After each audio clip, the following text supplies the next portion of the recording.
It's always great to be in a session when I'm the last person standing between you and lunch. Um, and I'm Spanish, I don't do time, so let's see how the two combine. Um, I'm going to be talking about seeking Nirvana. I'm seeking Nirvana out there, and I still haven't found it. What do I talk about Nirvana? I would love to be able to work in an environment, in a company where we show this ability to respond to the challenges that the world throws at us, where where we show, agility when it's necessary, when we know what to do, we have great environment to work, when things are, we're predicting what's going to happen, when we're anticipating problems, and those things. But I still haven't found it yet. If someone has found it, please find me, maybe not at lunch because we're going to be still talking here, but maybe later in the coffee break. So that's what I call my Nirvana, what I'm looking for. Now, we talk about, like many things we're doing, trying to change, we're trying to get our companies to improve, to do sort of things. But it's interesting when we don't sometimes many times define what better would look like. We want to be better. So what I'd like you to do, to propose, is that pair with someone else and try to ask, if you ask a CXO in your company or around, someone senior in the company, and you ask them, what would better look like for you?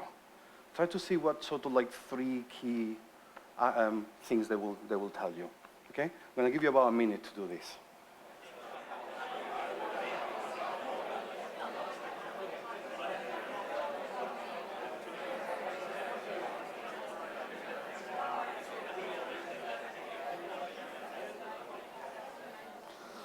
Okay, can you shout out a few things that you talk about? What would CXOs tell you better look like? Just shout. What's that? Spotify model. Awesome. That's a good start. Cheaper. Faster. More. Have you seen my talk before? Well, so usually you hear things like this. Faster. I need to add Spotify now. Faster, cheaper, more deliveries, fewer defects, less risky. Now, all these things are true. They're important. They will matter if we can achieve them. Yeah, I'm not saying that they are not the right thing. But many times, there is something for me more fundamental what people want to achieve, or CXOs want to achieve.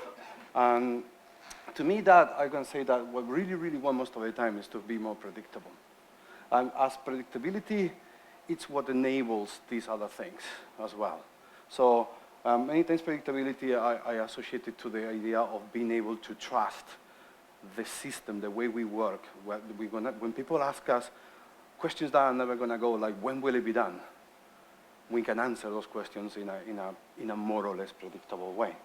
Now, the word predictable in itself, it's something that I would like to define. And a few months ago, I saw a tweet by Simon Wardley, and I thought, that's just a very, very simple, very good definition. And he said, like, predictability is a measure of how accurately we can anticipate something. And I thought, like, that's a good way of defining it.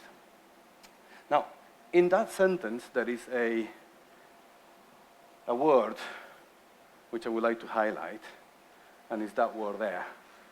This is going to start connecting to my good friend and defamer, Dan Vacanti, over there.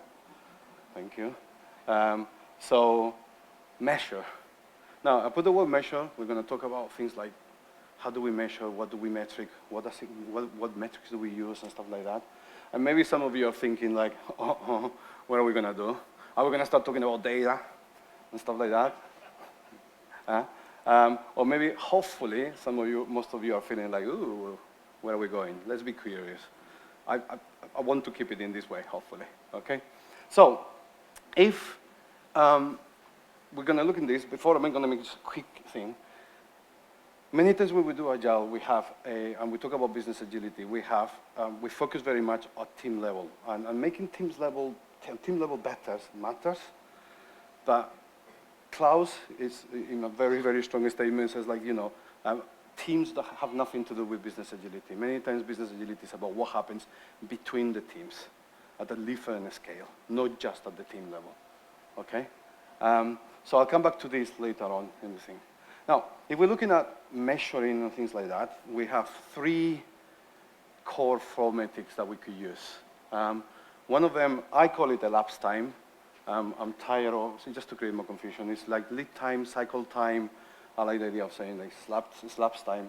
The other one is work in progress. The other one is throughput.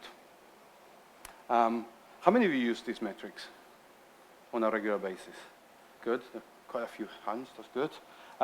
Now, if we look at a typical board, and this is a team level board, these metrics can be inferred there, they can be seen there. Now, looking at this, there will be all that work that is there, all those work items. There is a point where the clock starts. So typically it will be when tickets move, where is it gone? Move from ideas to analysis active, that's probably when the clock starts. We're working on them until a point when the clock ends. The time it takes between those two is what we call lead time, cycle time. I like to call it elapsed time.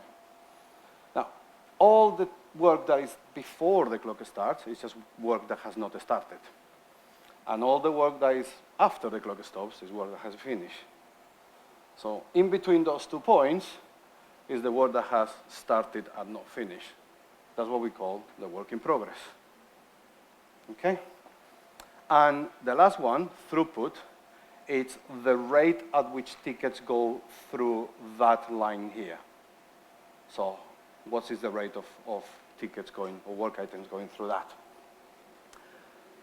Just looking at the board will give us a single current snapshot. But things like, okay, how are things changing over time? You know, how are we working? How things are going on? So we have a graph that we've seen before. How many use this? CFDs? Good hands. Again, these 3 metrics are in there. Yeah. You can see that we work in complex systems and so on. Those lines are never going to be straight lines and so on. But for simplicity, allow me to make a straight line, and the sort of like the orange bar in there, that is showing us the arrival rate, so how tickets are entering our work in progress. And that line will be our delivery rate, how tickets exit our work. Okay with that?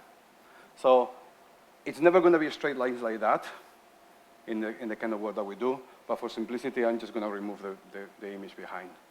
Okay with that? Now, in there, that vertical line, that's the number of work items that we have in the system. So that shows us the work in progress, and you can track it over time. On the x-axis is the elapsed time. So elapsed time was tickets going from the moment the clock starts to the moment the clock finishes, that's there. And throughput is that relationship, is our delivery rate. Okay? So if you look at it that way, it kind of like says like, well, yeah, there is a relationship. You know how we call this? Something we call Little's Law. And Little's Law talks about the idea that the average throughput is a relation between the average work in progress and the average elapsed time. Okay? Now, there is a danger in this, in the kind of work that we do, and it's the word average. So what we will say, or someone will say, but let's do this. What someone will say is that in complex environments, Little's Law cannot be used mathematically. If you use it mathematically, Dan will haunt you into the afterlife. And it's bad enough in the real life, so in the afterlife it will be even worse. We can only use it as a guidance. A very, very powerful guidance, but only as a guidance. All right? So we have all these 3 there. Now, if we look at the arrival rate and the delivery rate, how those lines, are, we have 3 possible patterns in that CFD. One of them is when the arrival rate is higher, or is higher than the delivery rate. So we are taking more work than we are able to deliver. Now, quickly, 30 seconds, pair with someone and think about, okay, so how is that over time going to be affecting your 3 flow metrics? Your WIP, your throughput, and your lead time. 30 seconds. How is that going to affect those metrics? Okay. So what's going to happen to WIP? It's going to be increasing. How about lead time? Increasing. Probably to infinite at one point. What about throughput? In that line, it looks like it's more or less staying. It doesn't have to be true, but probably it's staying. One of the things that this starts indicating is that WIP and elapsed times are very sensitive to each other. Throughput is less sensitive to those 3 in the relationship between the 3 of them. Okay? Is Helen here? Yeah. Helen has a great name for this, and she calls that the crocodile mouth. Eventually, it will bite you. It will kill your business. It will kill your team or your ability to deliver. So it's a great, great metaphor, that one. All right. The next pattern will be the other way around. When your arrival rate is going to be less than your delivery rate, so you are able to deliver more that you're going to take. What's going to happen to WIP in that one? It's decreasing. Elapsed time is decreasing. Throughput appears to be stable. What's the danger? The danger is that those lines will touch, and if we touch, it means that there is no work. So we're probably going to starve if we continue this way. What's the final pattern? Will be when both of them are those rates are almost equal, or they are more or less parallel. If you get that, you remember the lines are never going to be that straight. This is just simplification. WIP is probably going to be more or less stable. Your elapsed time is going to be more or less stable. Throughput is going to be more or less stable. When I did this, first time I had a failure of imagination, and I just call it balance flow. Someone said, "Oh, that's like a railroad." So maybe I call it a railroad next time. Okay? But the important thing for me about that is that that final one seems to create some element of balance. Okay? Okay. So someone says, don't know who, that if your process is not stable, you're probably not going to be it's not going to be predictable. So there is something about achieving this predictability, but you would say, like, Jose, why are you going on about predictability? What's the point of predictability?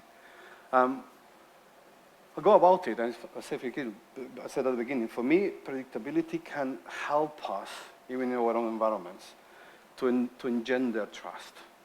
Trust in the system, trust in the people, trust in working with other human beings. It then also helps us to really go for transparency. If you are not in a safe environment, transparency cannot happen. And I think predictability does trust does collaboration, or they feed off each other. Collaboration, again, if I have far too much work, collaboration cannot happen.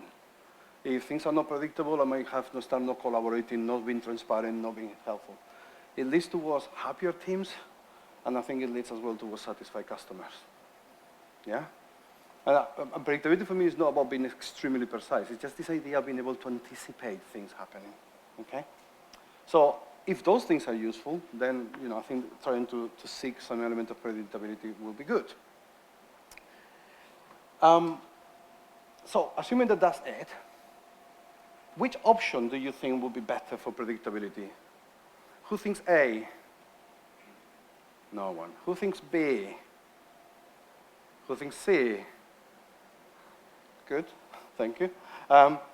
Which option are you most likely going to have today in your company?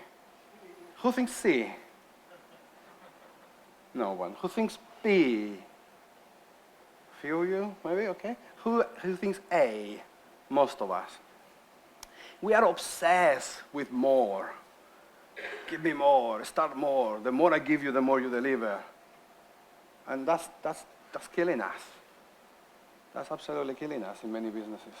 So if that's true for most of us, I would argue then that perhaps Nirvana is being able to go as a company from this idea that we keep having more. I mean, if this was showing me, ooh, it's nice. So it's going. This is talking about Nirvana, and it goes like this. So it's going from this idea where, as a business, things are going. That's all right. Things are going from ever trying to do more and deliver less to a situation when we find our stability, our balance and stuff, and then we can start having a much more fulfilling work experience as well. Now, in order to do that, I'm going to suggest that we can do this in 3 steps. And each one of those steps is going to focus on one of those 3 flow metrics. As a little exercise, again, to pair with someone, I said, like, in which order would you pick those 3? Which one would you think will be the first one? Remember, working on one of them may affect the others, but which one would you focus on? The first one, the second one, and third. Do 30 seconds with someone next to you. Okay, let's have a look at this. Again, someone would say that your biggest predictability problem usually will be that you have too much WIP. Yeah, if you are in the crocodile mouth situation, you just have too much WIP.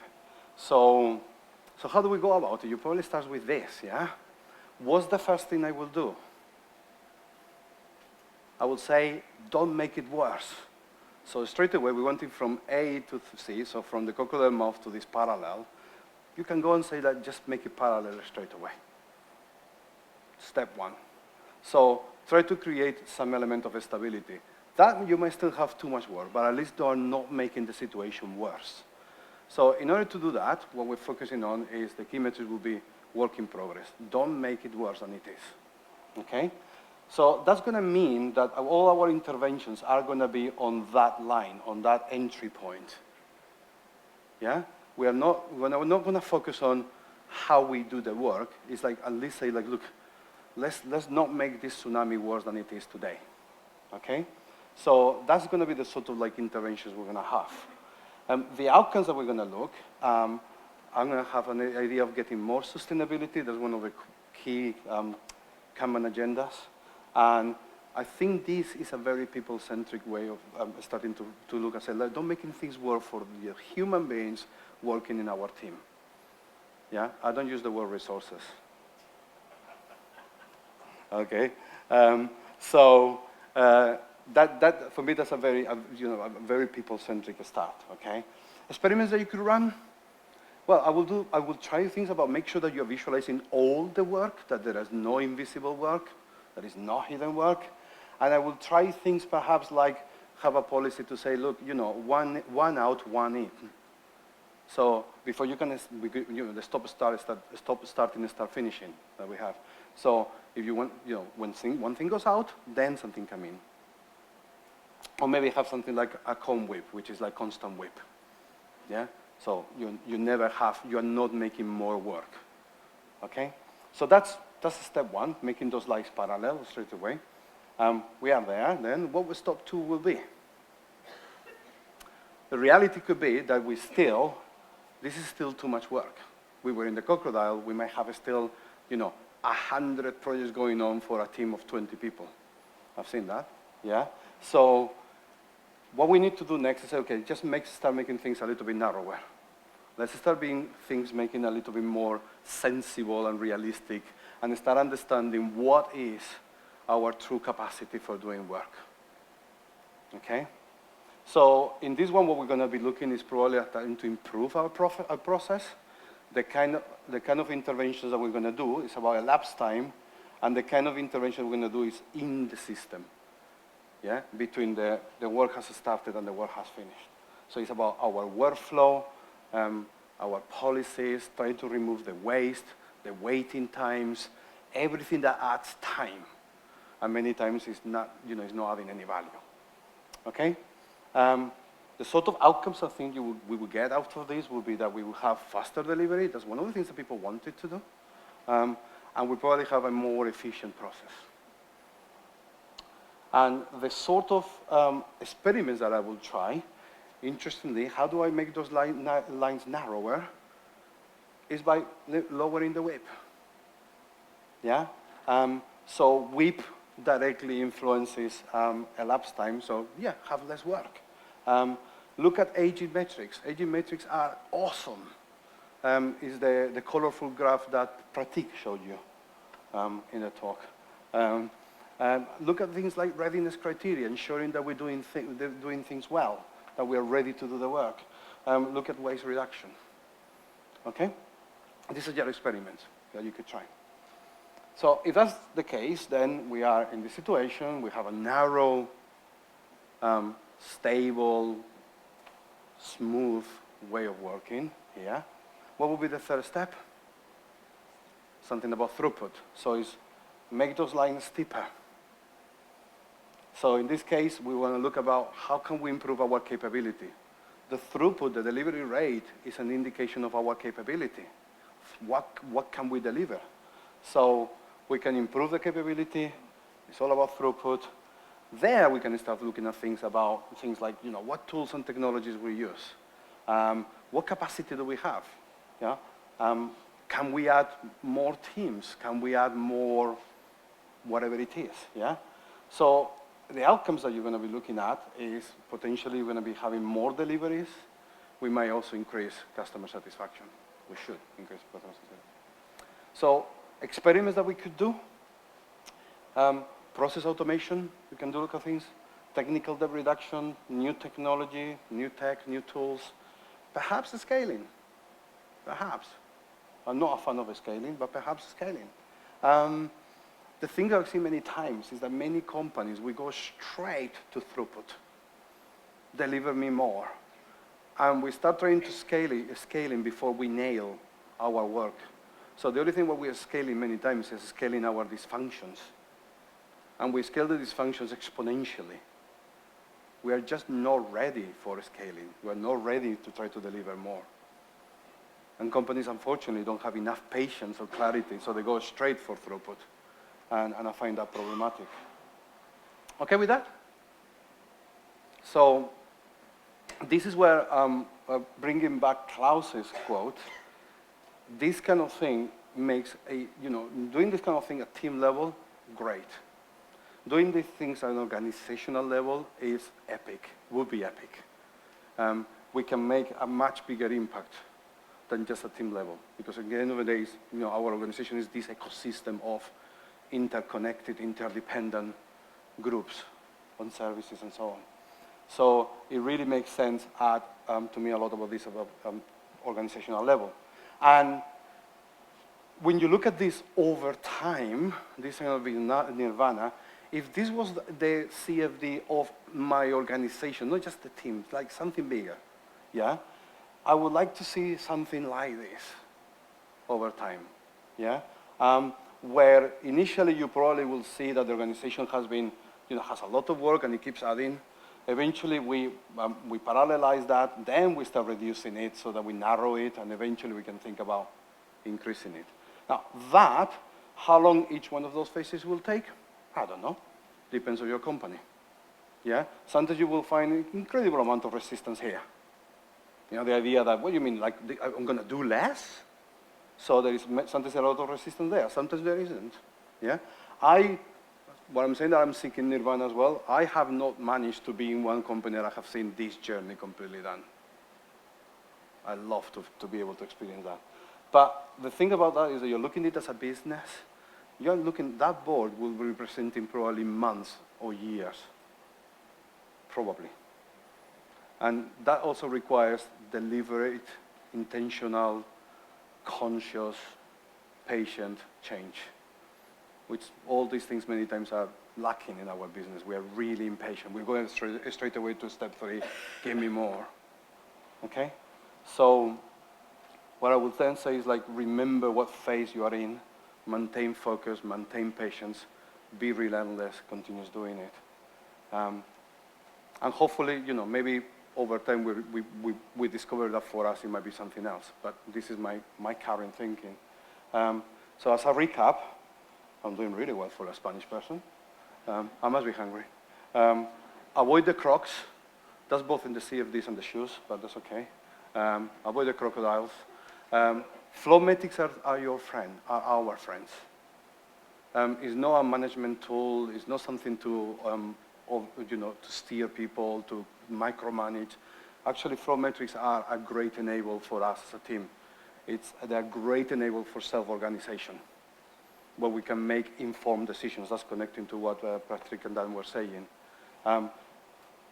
Without those metrics, taking those metrics and actually making sure that we get insights from it, many times self-organization is not as powerful as it could be.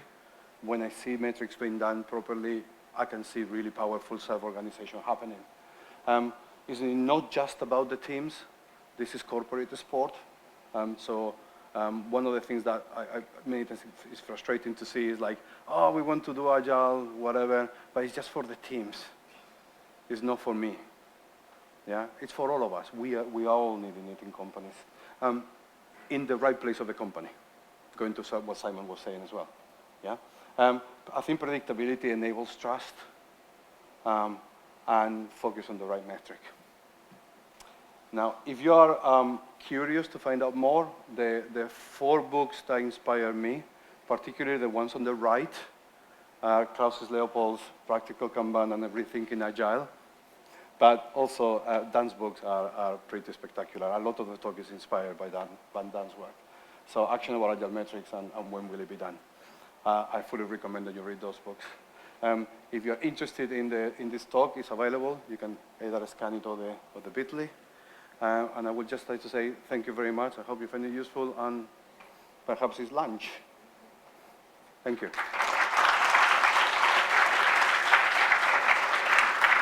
Time for talk? Yeah. We can do Q&A as well. I mean, any questions? I don't know. We've got 5 minutes or 3, 4 minutes. All right. Could you go back to that last slide? The one of the book? Nope. Oh boy. Not that one. The one with the graph. I want the graph. I get it. I want the graph. So is that supposed to look like a Wardley map? Because that kind of looks like a Wardley map to me. No. No? No, Sure? that was time. That was time. That was time for me. No intention to connect it with that, no. Do you see a connection? I do. Yeah, okay. Do you want to share it? I mean, it might be quite interesting. Yeah? I'm curious. Thank you, Jose. I'm curious, Glad yeah. to hear that. So yeah, I mean, this looks like it could be evolution of business agility, which it wouldn't be that graph. That's obviously time, but there might be another graph you could put on that, because Genesis would just be right there. It's a little bit of a tweak, but might be worth poking at. Don't know. Okay. I'm really curious about that. Thank you. Yeah. Any other comment? Got time for one more question?